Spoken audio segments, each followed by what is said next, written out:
This week, what's better than a top 10 list? Well, how about a compilation of my favorite top 10 lists? So let's go. What are some of your favorite vintage Star Wars vehicles and ships? Today, I list my top 10. This is my top 10 vehicles or ships that came out of the Star Wars toy line.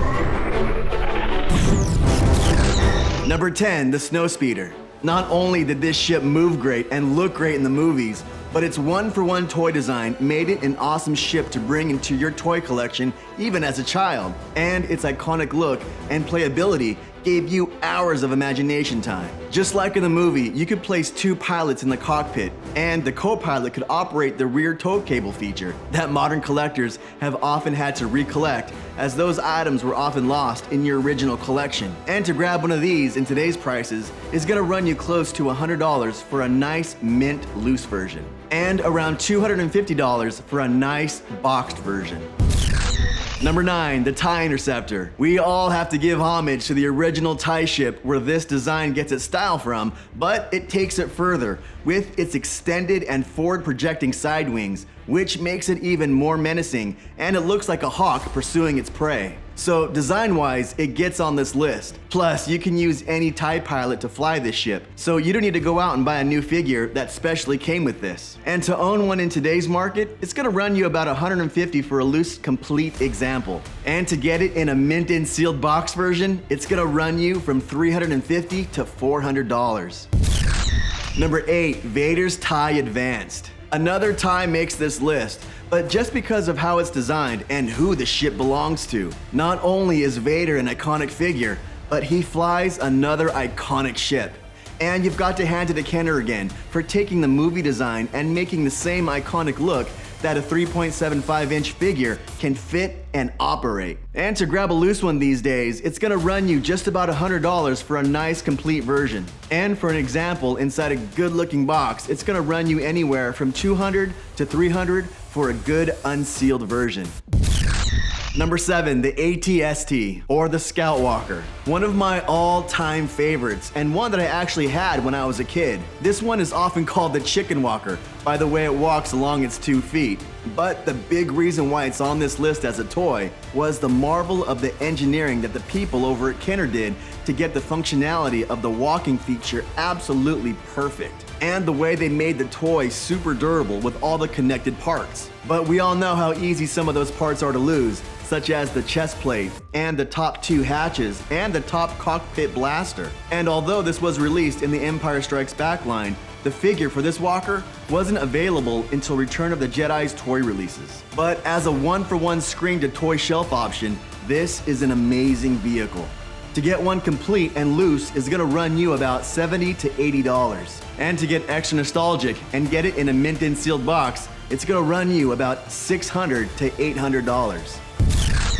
Number 6, the X-Wing. Another ship I had as a kid, and along with the TIE Fighters, is one of the most iconic ships, not just in Star Wars, but in all movie history. It's the ship that's most synonymous with Luke Skywalker, and you could pair your Luke figure with this ship. But unlike the Y-Wing, which allowed you to place an R2 unit inside the vehicle, in this version, there was actually an already fitted R2 inside, where you push the head down to place the wings into the famous attack position. And we all know how fragile those wings were. I had to replace the one I had when I was a kid when the wings broke in regular play. And just like the TIE Fighter, this one came with a laser in a place that didn't have a cannon in the movie. But this is pre-internet where no one could read the complaints. We just went with it. But even as a kid, I thought the laser sound effect was annoying as heck. To get this loose and complete, you can still find great examples for around $100. And for a good complete example in open boxes, it's gonna run you from $150 to $200. Number 5, the Imperial Shuttle. If you got one of these for Christmas, you knew it just by how large the box was. And don't tell me you didn't eyeball this at Toys R Us every time you walked by the aisle as a kid. It's iconic, its shape is memorable, and all of the coolest bad guys in the movies made their appearance by walking off the platform. And the way this looks as a centerpiece for your collection around your army-built stormtroopers and naval fleet, it's almost a must for collectors trying to build up their Empire focus. The only thing is that it never came with the clear shuttle pilot. so I just assume the Imperial Commanders or AT-AT Commanders flew this. And let me know who you have piloting this in the comments. The toy is perfectly engineered with the fold-up wings and again, one-for-one design that took the movie model into the practical use for playability. And on average, this is one of the more pricey ships to get. As a complete example, it's gonna run you around $400 just to own a loose ship. And a whopping $1,000 average to find a mint in sealed box example. Number 4, the B-Wing. This ship is all about the engineering on this. The magical way that the cockpit stays even on the pilot horizon is awesome. And even though it's not the most aerodynamic as some of the other ships, this is actually a fresh design idea for a fighter ship and not only can fly as a compact ship on its side, but when in attack mode, sits upright and the wing foils extend for a great transformation and a great mode of playability. Plus, the fact that this came with its own pilot that also had a great design to it puts the B-Wing high on this list. Trying to get a loose, complete version of this, it's gonna run you about $150 on average. And for an unsealed version in good condition, it's gonna cost you between $300 and $400. Number 3, Slave 1. Even though we didn't get to know Boba Fett that well in the Star Wars movies, we really got to know the Slave 1. We saw its unique flying style, its unique menacing look, almost like a boar's head. And when Kenner took that into the toy version, they made plastic perfection. With the cockpit glass able to come off to access the pilot's chair, that was cool. But because the glass fasteners broke so easy, the better and more fun way to get into that pilot's chair was the handle roll feature on the side of the ship, which brought the pilot's chair down to the cargo hold. Then by popping off the side panel, you can access the cargo and the pilot. Then the cargo ramp extended so that Han in the carbonite block that came with this vehicle could be loaded up by Boba Fett himself. Massive playability for this ship, and that's why it makes it as number 3. Buying a nice mint loose complete version, it's gonna run you around $150 to $200 on average. But finding a mint in sealed box grail, it's gonna cost you anywhere from $400 to $500. Number 2, AT-AT. It's iconic. It's a centerpiece. It's what we always ask for Christmas. It is huge. It was menacing at 2 miles out from the Hoth base, and up close, it's the Empire's battle tank. To have one of these as a kid was the jackpot. Not only did you have to make room for it back then, but if you have it in your collection today, it's probably in a place of honor and at the centerpiece to your collecting dioramas. Not only can your Hoth troopers use this as a transport, but your stormtroopers, biker scouts, mini rigs can also hitch a ride. This is one of the best one-to-one designs from the toy line, not only in Star Wars, but of all toy engineering in history. And to get this under your Christmas tree or birthday makes you the envy of the block back in the 80s. But to get one today as a collector, you gotta have that same smile on your face if you're about to or just got yours. This is one of the more pricey vehicles to get, and a mint loose version of a complete AT-AT, it's gonna run you at the $300 ranges. And to go a step further and get a mint in sealed box grail, it's gonna cost you anywhere from $1,000 to $1,500 for a perfect example. And before we get to our number 1, we have to do a special mention of the smallest, but one of the best vehicles out there. And the special mention is the speeder bike. For its affordability, playability, and portability when you were a kid. The fact that your parents didn't have to break the bank to pick this up meant that a lot of kids could have this in their collection. And also, this could be piloted by its own figure in the Biker Scout, makes this that much more special. And the fact that its play feature in the explode mode made this fun to have this bike break into pieces as you played with it, a big plus. And its compact size meant that you could put this in your backpack and go anywhere with it. Plus, the one-to-one design from the movie to toy shelf is amazing, and this is why it makes it into a definite special mention. A good loose complete version, it's gonna run you around $50 to get in your collection, with a great mint in sealed box version coming in at an average of $200. And before I get to the number 1 spot on the list, please make sure to like and subscribe if you want to see more Star Wars content from me. And why didn't I include some vehicles? Like the Y-Wing, Land Speeder, A-Wing, the Skiff. Which vehicles and ships would you have included in your top 10? Let me know down there in the comments. But which one is my number 1? The number 1 on my list, and probably everybody's list out there. And it's the one that I always wanted as a kid, but never got. Number 1, Millennium Falcon. I remember walking into my friend's room in the 80s and seeing this on his shelf, and immediately I had to play with it. The playability on this thing is through the roof. The cockpit where Chewie and Han can sit, Orlando and Nine Nub, the gunner chair and the rotating seat, the compartments that pop up, the landing gear, the design and detail, the radar, the area where they play Deseret, and even Luke's Jedi training spear. Everything about this vehicle is awesome. And everything about this ship makes it a centerpiece back in the 80s and a centerpiece in today's collector standards. And one day, I would love to include a boxed or loose Falcon in my collection. But for now, we can admire it from afar and the friends who do have this in their collections. To find a perfect example of a loose Falcon, it's gonna run you close to $300 on average. And to get this in a mint-in sealed box grail, it's gonna run you $2,000 on average. But it's rare that these come up on the sales blocks anywhere. But this was one of the hardest lists for me to make, because even though this is a top 10 list of my favorites, there were ones that I had to exclude, and I kept on retooling the list up until the minute of this recording. Today, we're gonna list the top 10 best accessories that came with the Star Wars vintage action figures. Number 10, the Gamorrean Guard. I mean, he has an axe. How gangster is that? In a galaxy where knuckleheads are coming at you with blasters and laser sword, these guys are coming at you with huge axes. That's why this gets on the list. Axes in a galaxy far, far away, that's always gonna get my vote. Number 9, the Emperor's Royal Guard. Now, it's not just weapons that we're looking at, but it's how the figure is accessorized. And the Emperor's Royal Guard comes with an awesome soft goods cloak and the shock spear, which makes this figure one of the best looking Kenner vintage figures of all time. Number 8, Bib Fortuna. I'm gonna be honest.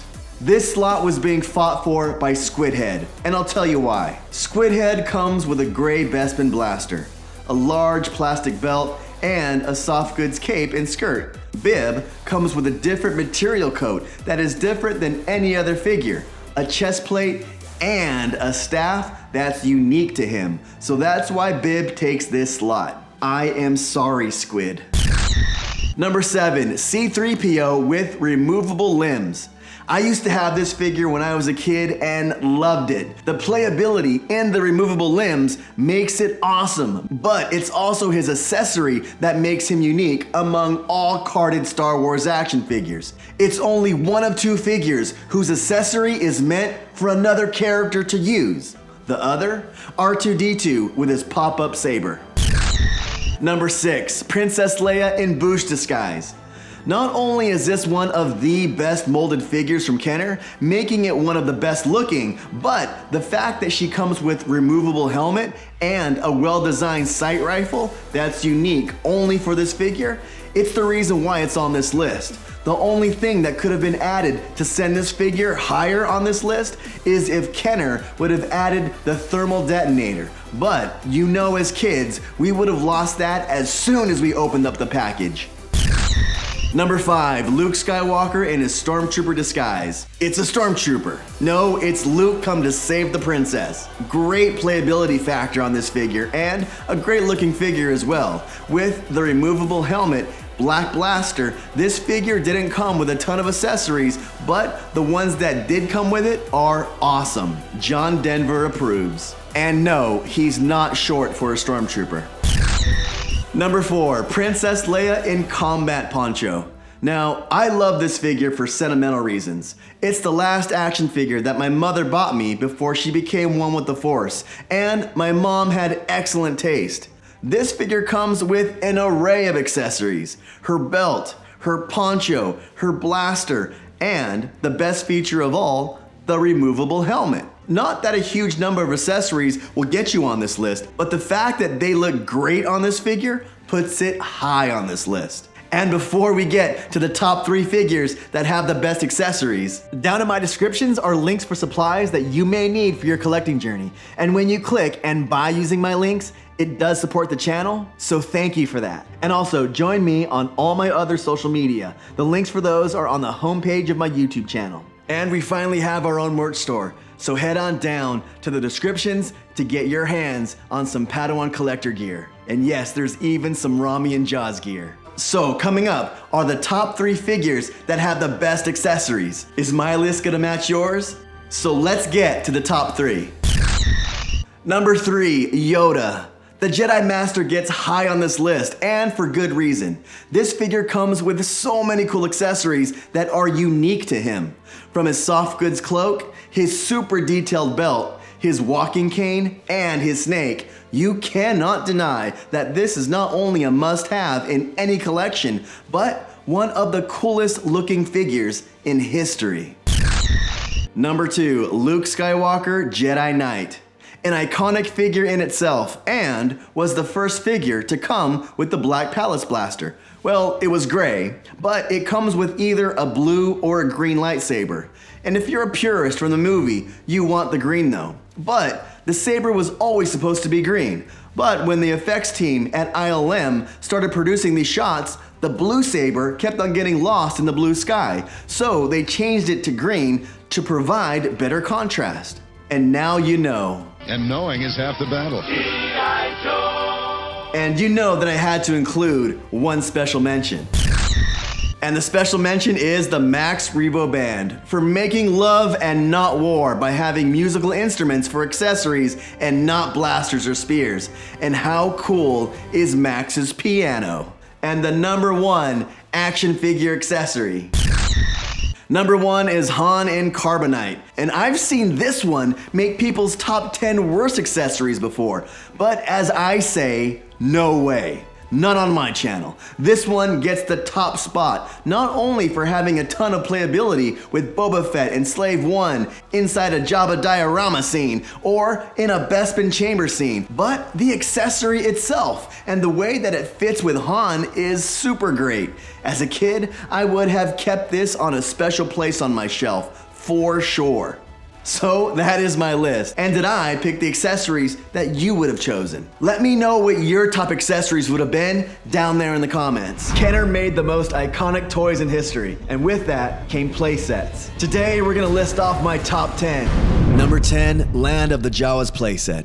In 1979, Kenner released this playset that let you recreate the Tatooine adventures of R2-D2, 3PO, Luke, and the Jawas. Action figures not included though, but what was included, the plastic base, escape pod, and cardboard cutout of the Sandcrawler. The main features were a small manual elevator, the escape pod hatch that opened and closed, foot pegs to display the figures, and battle action levers that move to knock over a figure. The plastic base was later reused for the Hoth ice planet. Number 9, Turret and Probot playset. Released in 1981, it contained the white plastic snow base with a lever that rotated the Probot, a turret where an action figure could sit in, and a door that opens to have an action figure inside there as well. At number 8, it's Jabba the Hutt action playset. What? A Jabba playset at number 8? You guys are all saying, how dare you? And even though this holds extra sentimental value for me because my grandparents got this for me for Christmas, let's be real, it's a plastic box that opens and closes with a handle. The cool part about this playset is that it comes with 2 amazing action figures in Jabba the Hutt and Salacious Crumb. But this is about playsets, not action figures. The design of the throne and the dungeon mold is very well done though, and the throne armrest with the hookah is very nicely designed and molded. So overall, this does make the top 10 list. This playset was first released in 1983 and has since then been reissued by Hasbro in various renditions during the late 90s into present day. Number 7, Darth Vader's Destroyer action playset. Only issued in 1980 for the Empire Strikes Back line of toys, this playset is the most polarizing of all the playsets. Some people love it, some hate it. It's supposed to reenact all the scenes from Darth Vader's ship, such as the opening and closing meditation chamber, the communication screen, the bridge where Vader can view space and have the Imperial officers doing, well, officer things at their work desks, a swiveling cannon, and you can hang an action figure from the ceiling. Why this is here, I have no idea, but after watching the Kenobi series, Vader is one sick puppy. And there's also an escape hatch that opens and closes. Kenner couldn't make a full Star Destroyer to house the 3.75-inch figures due to ludicrous production costs and store shelf space considerations. Instead, kids got what they have nicknamed the Space Cheese Wedge. A retracting handle allowed you to fly this through space. But since this has a ton of playable features, and I would love to have this one day, it gets on this list. But if G.I. Joe gave us the aircraft carrier for 3.75-inch figures, could you imagine if we actually got an Imperial Star Destroyer playset of that magnitude? Number 6, the Dagobah Action Playset. Released in 1981, one of the most iconic playsets to come from the Kenner line, you can recreate scenes from The Empire Strikes Back with Yoda's hut, levitation mechanism where Luke can levitate boxes or R2, and the foam swamp pit, which by the way is hard to find intact these days. There's also 2 levers for simulated battles where you can recreate the cave scene with Luke and Vader. And did you know that on the bottom of this playset, the artist etched his daughter's name, Emily, into the mold? And I got a chance to actually meet that artist when I went to my first Toy-Con in Nashville. Number 5, the Imperial Attack Base. First and only released in 1981 for the Empire Strikes Back line of toys, this playset recreates the Empire's raid of the Rebel Hoth base. It features a swiveling gun turret, an exploding command post, a collapsing bridge, and a landmine, where if a figure stands on it, it gets knocked over. A ton of parts to put together on Christmas morning, but a ton of playability when it's all set up. Number 4, the Ewok Village Action Playset. When it first came out in 1983, this was a hit with children because of the lovable Ewoks and how many action figures Kenner made of them. 8 figures from the theatrical movie and 6 from the cartoon line, so it was a no-brainer to have this playset made. It came with a ton of parts to put together, and once frustrated parents were able to figure it all out, the features and playability were endless. With the fire spit to cook your favorite hero in, a drum, 3PO's throne, the elevator, swinging attack boulder, the capture net with anchor, the escape hatch, and the Ewok hut. A ton of fun and a ton of work to collect a pristine example these days. This playset was later repackaged and updated by Kenner for their Robin Hood line of toys. Number 3, Droid Factory. Released in 1979, this is one of the most unique Star Wars toys as it's both a playset and a construction set. You can help the Jawas build droids with the help of the blueprint that came in the box, with 33 interchangeable parts and features that included a crane, a ramp, and a staging area to house the parts in. The playset also came with an ability to build your own R2-D2, and this figure came with a third leg that wasn't available in the regular release of the action figure. And I love this feature so much that I had to pick up my own R2 from this playset. This playset was released in the original Star Wars wave, the Empire Strikes Back wave, and later redesigned into the Jabba the Hutt dungeon for the Return of the Jedi wave. Number 2, the Palatoy Death Star playset.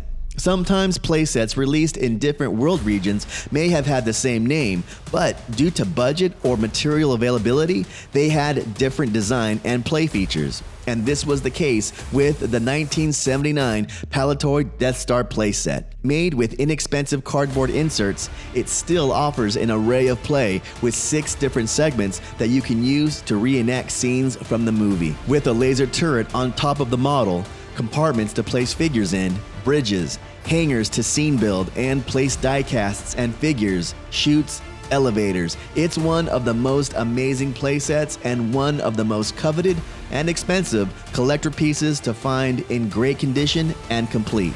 But before we get to number 1, there are a couple of really great special mentions. The Cantina Adventure playset, 1978.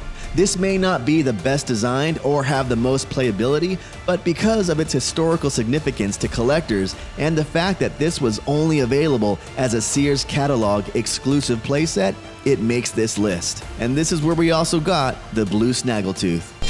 The next special mention is one of the most rare, the Darth Vader TIE Fighter Hangar playset. Made out of cardboard and depicts an Empire hangar bay where you can display the TIE Fighter advanced ship from Kenner. This was only available in the Darth Vader TIE Fighter boxes that noted the inclusion of this piece with a special offer sticker on the box. It would have also come with an instruction paper sheet that's also rare to find. This playset was also made for the Slave 1 ship and cropped a bit to fit the Slave 1 size. It would have also had a special offer sticker noting the inclusion of this inside the box. Let me know if you knew about these rare pieces of Kenner history down there in the comments. And now for my number 1, and it's probably no surprise to you at all. The Death Star Space Station. This was the first playset made by Kenner for the Star Wars line of toys, and it's also the greatest, both for its playability and its historical collectability. Standing at a full 20 inches tall, 4 floors, each of which contains areas to recreate scenes from the original Star Wars movie. It features a turret laser on the top level, a retractable bridge in the center portion of the play area, and on the lower level, the famous trash compactor that came with the Dianoga trash monster, and it also came filled with foam. This was only issued until 1979 and then discontinued, so to find an unsealed and unused box version is very rare. This version was only released in Canada and the US, although Canada was lucky enough to have gotten both versions of the Death Star playsets. And one day I would love to have a box version of both of these, complete and unused. And if you've ever wanted to know how many Death Star playsets does it take to make a full circle, it takes 9, which I guess if you wanted to make a sphere, it would be 18. An expensive proposition, but you know somebody was bound to do it. So that was my top 10 best playsets. And did you agree with my list? And which ones would you include that I didn't? Let us all know down there in the comments. What were your favorite vintage Star Wars Kenner toys? Now, which ones do you think were the best designed and engineered toys? Because today, I'm listing what I think are the top 10 best engineered Star Wars toys from Kenner. Number 10, the speeder bike. Released in 1983 on the Return of the Jedi line of toys. This one mainly takes the list because of how affordable it was for parents to buy, which means more kids were able to have them like me. But this vehicle came with a ton of play inside a small package, a nice one-to-one design, and it was nicely engineered to be able to fit a figure on it securely. And with the explode feature, it made this an awesome toy. Even the back flaps and the spring landing gear was a nice added touch. Number 9, the Rancor monster. First available in 1984 on the Return of the Jedi line of toys. Now, this may be a surprise adding an action figure to this list, but when you think about the best engineered toys, this one has to be considered. Not only does it have a great mold and great detail in the small features, but it's a sturdy build, and when you hold one of these, you can feel the quality. It's also an excellent one-to-one depiction of the figure to that of what we saw on the screen, and with all the articulation and movement in the jaw, the wrists and arms, and the ability for this monster to hold a figure in its claws and still stay on its feet, great engineered and durable figure from Kenner. Number 8, the Droid Factory. First released in 1979. This may be another surprise to collectors to have it on this list, but here's my case. It's here because of how different this playset is, and it's the only playset to have a build feature. Not just in one object that you build and it's a one-time assembly. No, kids can either use the included blueprints and create what was suggested, or they can modify their own creations. Endless play. Plus, you got an R2-D2 with a third leg. Number 7, the original TIE Fighter and the X-Wing. Both released in 1978. So why are they listed together on this list? Because they were designed together with the same thought process in mind. And here is the historical engineering significance. A lot of people believe the rumor that Kenner decided on the size of the action figures being 3.75 inches inside a meeting where Kenner President Bernie Loomis made his hand in a gesture like this, measuring how big he thought the figure should be, when in reality, Kenner designer Jim Swearingen used Fisher-Price's Adventure People as the kit bash model, and he did this because they were the perfect size, 3.75 inches, to design ships and vehicles around. And Jim knew that getting the ships and vehicles right was the key in making Star Wars line of toys a success. So it wasn't really the action figures that drove the main point of the line, it was rather them designing the X-Wing and TIE Fighter that would fit the action figures. That's what makes the engineering of the TIE and X-Wing so important to the the entire Star Wars Kenner line, and that's why both of them make this list at number 7. Number 6, Slave One, Boba Fett spaceship. First released in 1982 for the Empire Strikes Back line of toys. The main thing to take wonder at is the one-to-one design with the movie and the excellent detail in the mold. But the number of play features makes this excellent as well, and the engineers made sure to fit as many of them as possible. You could place the figure in the ship by removing the cockpit glass, but the better way was using the chair lever that moved the pilot seat from the cockpit to the cargo hold, along with the removable door that opened up to hold an almost mini playset. With the addition of the gravity wings that moved on a horizon with the fuselage, perfect one-to-one capture of how the movie Slave One behaved. Not only was this ship designed to be durable and affordable, but you also got Han Solo in carbonite. Number 5, the Imperial Shuttle. The mother of all gifts to open up on Christmas because of the sheer size of the box. This was first released in 1984 for The Return of the Jedi. It's a great one-to-one depiction in the design of the movie ship. It's structurally sound and was able to make the design in the wings durable and able to fit inside a box for store shelves. That was a feat in engineering in itself, as well as designing for 3.75-inch figures while hitting the mark on price points that parents would pay for at least Christmas and birthdays. And with the original price in 1984 being $37.99, that would be the equivalent of around $115 today. To help me keep creating content like this, please become a YouTube channel member. With membership starting as low as 99 cents a month, you'll get early access to videos before the public does, members-only live streams, extra entries into all giveaways, and special member shoutouts. Just hit the join button below the screen, and welcome to the Academy.